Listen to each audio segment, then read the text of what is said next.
साठी सोय केलेली आहे कायमस्वरूपी, आणि ते निवडणुकांसाठी नाही केलेली. सर्वसामान्य घरातली माझी महिला आहे, तिला सन्मानाने जगता यावं म्हणून हे सगळं केलंय. मीच त्याच वेळेस मी नेहमी ग्रामीण भागाचा विचार करत असताना सांगायचो साहेबांना, बघा तुम्ही आयुष्याच्या 20-25 वर्षापर्यंत आई वडिलांच्या घरी सेवा देता, शेतात काम करता, लहान भावाला शिकवता, पाणी भरता, सगळं काय करता. मोबत आहे का? शून्य.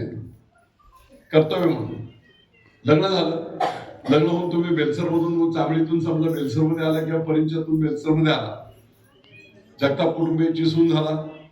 मग आता मला काम करायचं आहे, शेती किती आहे त्याच्यात चांगल्यात चांगलं पीक काढायचं आहे, आणि ते राबत पुढे जात असताना मग मुलं झाली की त्यांचं संगोपन आलं, त्यांची शाळा आली, ती शाळा झाली, मुलं मोठी झाली की मग देवाच्याकडे डोकं नमस्काराला जातो आपण की माझ्या पोराला चांगली नोकरी मिळू दे, मुलीला चांगली नोकरी मिळू दे. आता ती नोकरी मिळाल्यानंतर परत आपण सेवाभावी पद्धतीने, अरे ते आता पोरगा चांगला नोकरी लागला, आता त्याला चांगली छोकरी मिळू दे, देवाकडे प्रार्थना करता की नाही? आहे का काही समर्पित भाव आहे? काय आहे का अपेक्षा?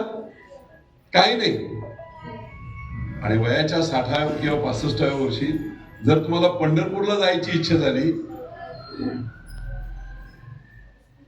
विठोबाच्या दर्शनाला, तर तुम्हाला नवऱ्याला किंवा मग तरुण पोराला हात पसरावे लागतात, किंवा मला जर जाऊन यायचं आहे 500 रुपये 1000 रुपये.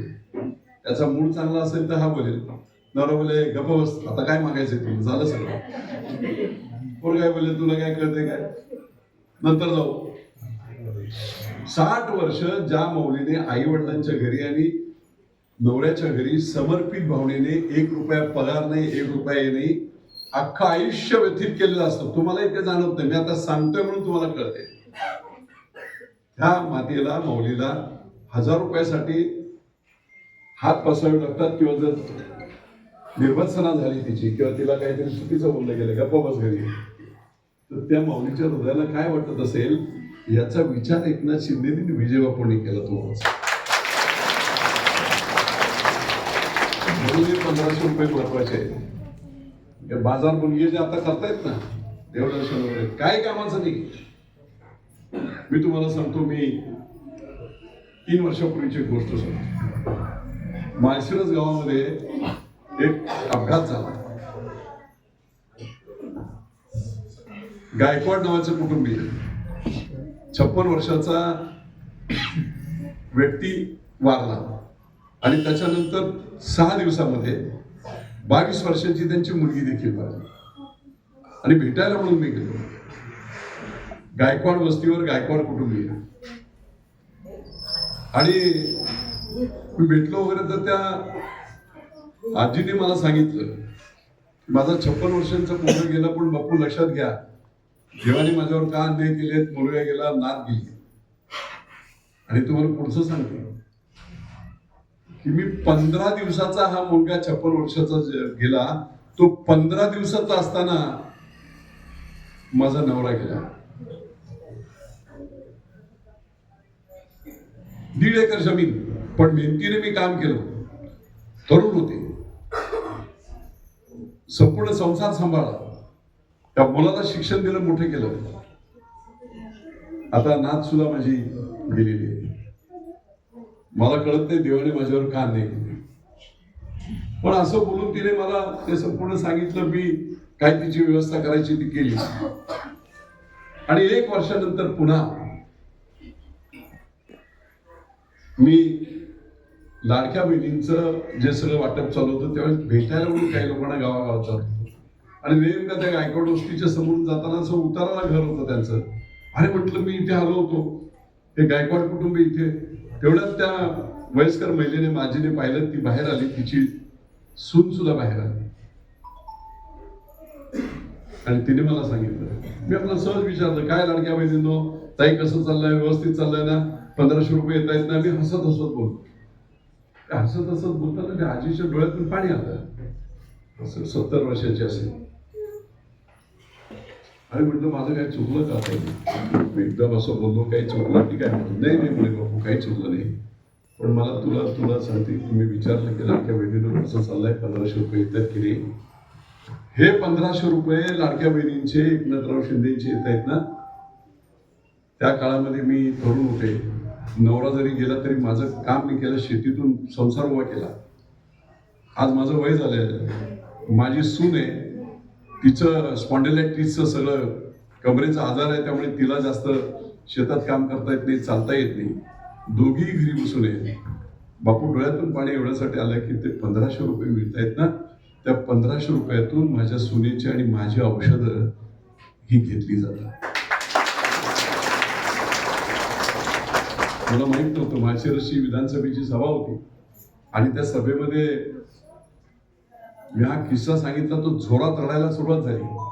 तेव्हा कळलं की ती आजी आणि तिची सून सुद्धा त्या सभेत होती आणि तिला कंट्रोल झालं.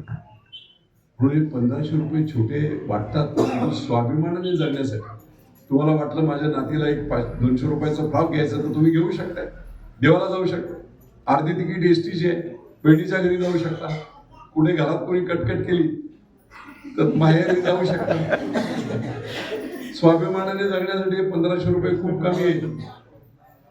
आणि म्हणून हे जे बाजार मुनगे येत आहेत ना, आणि कोण देवदर्शनाला घेऊन जा, देवदर्शनाला जाऊन या, सगळं काय करा, देवाने तुम्हाला काही अजिबात अडचण नाही. पण जे लोक लोकांच्या हितासाठी अहोरात्र झटतात, तळमळीने झटतात ना, त्यांनाच मतदान झालं पाहिजे, तर आमच्या पुढच्या पिढ्या घडतील. आमच्या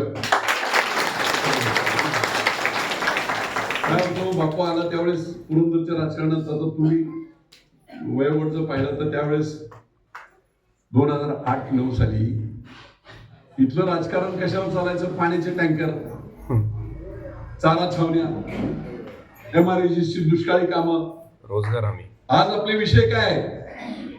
इंटरनॅशनल एअरपोर्ट, आंतरराष्ट्रीय विमानतळ, गुंजवणीचं पाणी, पुरंदर उपसा. जा जरा त्या पुरंदर उपसाने हरित क्रांती 2012ला मी पूर्ण केला. तुमचे काही, तुम्ही कदाचित काही माळशिरस टिकवणीच्या असा माहेरवासी. काय आज अवस्था आहे तिकडे? त्या पाण्यामुळे 2-2 कोटीचे बंगले शेतकऱ्यांनी बांधले. पिसऱ्यात जा, यात्रेच्या वेळेस पाणी नसायचं, टँकर लावायला लागायचे. आज पिसोऱ्यात 3500 एकर ऊस आहे. तुम्ही माळशिरस मध्ये जा, 2012 साली मी फिरायचो. मला सवय दिवस रात्र फिरणे, ऑब्झर्वेशन करणे, काय काय कामं केली पाहिजेत. कोणी मागून मी स्वतःच ते करायचो. आणि माळशिरस मध्ये त्यावेळेस मला फिरताना जाणवलं होतं 2010-11 साली की सकाळी 30-30, 25-25 पिकअप यायच्या खालून, यवत आणि दौंड मधून, आणि आमच्या माता भगिनी त्या पिकअप मध्ये बसून मजुरीला खाली जायच्या. आज चित्र उलट आहे. बागायत एवढं झालेलं आहे की आता दौंड आणि यवत मधून महिला मजुरीला वर येत आहे. हा विकास आहे. मी परवा टेकवडीला गेलो होतो. आबा झुंझुरके करून आमचे कार्यकर्ते वारले, त्यांना भेटलो आणि तिथून पुढे मला पुण्याला जायचं होतं. म्हणून त्या म्हातोबाच्या आळंदीच्या तिथून तो घाट आहे, तिथून टेकवडीचे, त्या घाटाने जाताना एक युवा कार्यकर्ता होता युवा सेनेचा, त्याच्या घरी थांबलो. आणि संध्याकाळची वेळ होती 4-5. जस्ट सूर्य एकदम उन्हाळीनं खाली झालेली होती. प्रचंड मोठं शिवार, शेतातलं घर होतं आणि सगळं हिरवं गार होतं सगळं. मी म्हटलं किती नशीबवान लोक आहात तुम्ही की इतक्या सर्जन निसर्गाच्या सानिध्यात तुम्ही इथे राहताय. त्या मुलाची आई म्हणते, बापू ही सगळी तुमची कृपा आहे. गेल्या 15-10 वर्षापूर्वी 2010-11 पर्यंत या आमच्या टेकवडीने या सगळ्या परिसरातली महिला मजुरी करायला आम्ही खाली जायचो तिकडे त्या देवाच्या मातोबाच्या आळंदेरी, आणि फक्त ज्वारी बाजरी पावसावर जे मिळायचं तेवढंच पीक असायचं. आज तुम्हाला वाटाण्यापासून ही सगळी जी चित्र दिसत आहेत ना, त्या पुरंदरच्या पाण्यामुळे, याला विकास म्हणतात. आणि ह्याच्यासाठी राजकारण करायचं असतं. राजकारण म्हणजे मिळवण्यासाठी, आमदार बनण्यासाठी की जिल्हा परिषद सदस्य म्हणून कुठे दहाव्याला जाणे याच्यासाठी नाही. राजकारण आणि प्रतिनिधित्व लोकांचे 4 दिवस सुखाचे कसे येतील आमच्या गोरगरीब घरात, याच्यासाठी 1.25 लाख लोकांना नोकऱ्या मिळणार आहेत एअरपोर्टवर. प्रत्येक शेतकऱ्याची जमीन गेलेली आहे, त्याला तिथे नोकरी मिळणार आहे.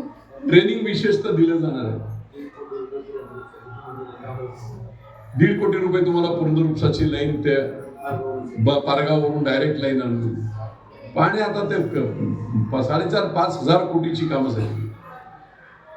आणि म्हणून मित्र, बारीक सारी गोष्टी होती. याचं काम काय असतं, लोकप्रतिनिधीचं काम हेच असतं